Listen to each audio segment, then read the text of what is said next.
வணக்கம். நான் உங்கள் அபிமான யோகா அம்பாள் சுந்தர். இன்றைக்கும் ஒரு விரத நாள், அதாவது ஏகாதசிக்கு வேறு ஏதான சஷ்டி விரதமெல்லாம் இருக்கேன்னா, சஷ்டிக்கெல்லாம் சில பேர் உப்பு இல்லாமல் சாப்பிடுவா. நமக்கு ஜென்ரலாக அமாவாசை அன்னைக்கு சாப்பிட்றதுக்கு கூட நீங்கள் சாயங்கால பலகாரத்துக்கு சப்பாத்திக்கு தொட்டுன்னு சாப்பிட்ற மாதிரி ஒரு சன்னா தான்.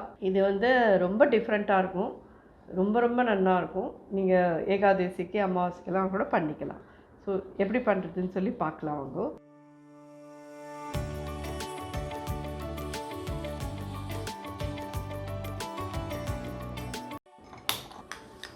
ஒன்று, 2, 3, 4 ஸ்பூன் கிட்டக்க தனியா எடுத்துட்டுருக்கோம். ஒரு 5 மிளகா எடுத்துக்கோங்க.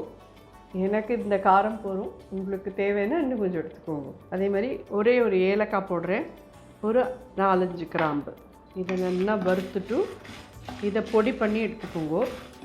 இந்த ஏலக்காய் கிராம்பு கூட எங்களுக்கு வேண்டாம் அப்படின்னு நினைக்கிறவா ஓகே, நீங்கள் அதை கண்டிப்பாக அவாய்ட் பண்ணிக்கலாம். அதில் ஜஸ்ட்டு இந்த வரமிளகாயும் தனியாவும் மட்டும் நல்லா ஃப்ரெஷ்ஷாக இந்த மாதிரி வறுத்துட்டு பொடி பண்ணி எடுத்துட்டு நீங்கள் பண்ணிக்கலாம். இதுக்கு தக்காளி சேர்க்கப்பேலா இல்லை, தக்காளி கிடையாது, ஜஸ்ட் புளி கரைச்சி விட்டு பண்ண போகிறோம் இது. ஸோ இதுக்கு நல்லா ஒரு எலும்பிச்சம்பழம் சைஸுக்கான புளியை இதை ஊற வச்சுருக்கேன். இதை கரைச்சி விட்டு பண்ண போகிறோம். இந்தளவுக்கு நல்லா வறுத்துட்டு அதுக்கப்புறமா ஒரு 1/4 டீஸ்பூன் சீரகம் ஆட் பண்ணிக்கோங்க. அது சீரகம் ரொம்ப கருத்துடக்கூடாது, அதனால தான் நம்ம லாஸ்ட்டாக போடுறோம். அது நல்ல வாசனை வரும் உங்களுக்கு இங்கே வறுக்கிறதையே. ஸோ அந்தளவுக்கு நல்லா வறுத்துதுன்னா போதும். மிளகாலாம் நல்லா சூடு ஏறி இருந்தால் போதும். ஆற விட்டு இதை பொடி பண்ணுங்க. இது ரெடி ஆகிடுத்து. மிக்ஸி ஜாரில் எடுத்துக்கலாம். இதை நல்லா பவுடர் பண்ணிட்டு வந்துடலாம்.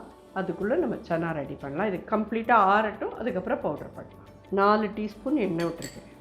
ஒரு 1/4 டீஸ்பூன் சீரகம், ஒரு 1/4 டீஸ்பூன் பெருங்காயப்பொடி, இஞ்சி பொடியாக கட் பண்ணது நல்லா ஒரு 1 டீஸ்பூன் கிட்டே இருக்கிற மாதிரி பொடியாக கட் பண்ணி போட்டுக்கோங்க.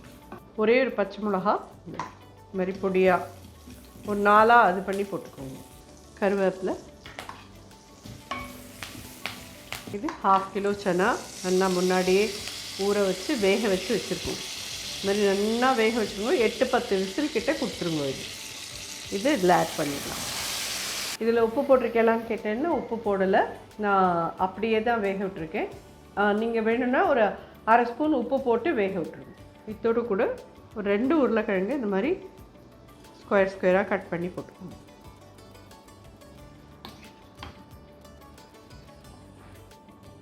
தேவையான மஞ்சப்பொடி ஒரு 1/4 டீஸ்பூன், உப்பு ஒரு 3/4 டீஸ்பூன், நல்லா புளியை இதில் கரைச்சி விட்டுருணும்.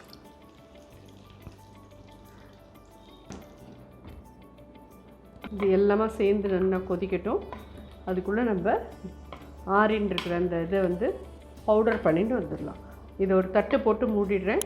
இது நல்லா ஒரு 5 மினிட்ஸ்க்கு கொதிக்கட்டும். அதுக்குள்ளே நான் இந்த பவுடரும் பண்ணிட்டு வந்துடுறேன். ஒரு தட்டை போட்டு மூடிடலாம்.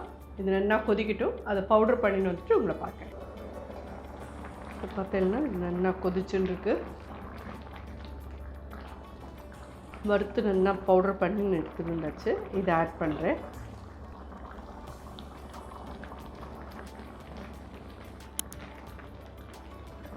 நல்லா ஜோராக தயாராகிடுது. வாசனையாக இருக்குங்க.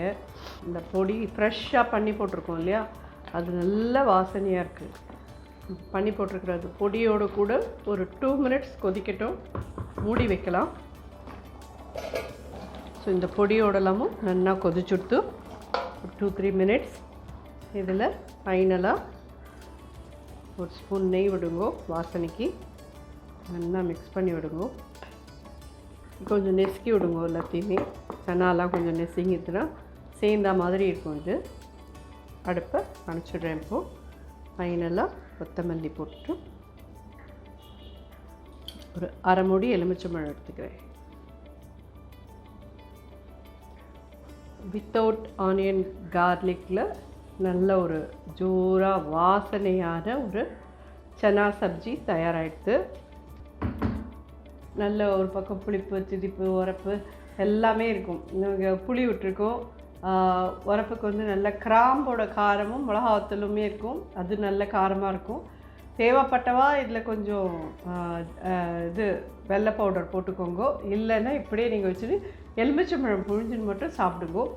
ரொம்ப ஜோராக இருக்கும், ரொம்ப ரொம்ப நல்லாயிருக்கும். நிச்சயமாக ட்ரை பண்ணி பார்த்துட்டு கமெண்ட்டில் எனக்கு உங்களுக்கு எப்படி பிடிச்சதா என்னன்றது சொல்லுங்கள். கண்டிப்பாக ரொம்ப விரத நாளைக்கெல்லாம் உண்டான ஆப்டான ஒரு இது, ப்ரோட்டீன் ரிச் இது. ரொம்ப ஒன்றும் எண்ணெயெல்லாம் யூஸ் பண்ணல, நெய் எல்லாமே யூஸ் பண்ணல, ஜஸ்ட் வாசனைக்கு ஒரே ஸ்பூன் போட்டிருக்கேன், அவ்வளோதான். தயாராகிடுச்சு. கண்டிப்பாக எல்லோரும் ட்ரை பண்ணி பார்த்துட்டு எனக்கு ஃபீட்பேக் சொல்லுங்கள். நன்றி, வணக்கம்.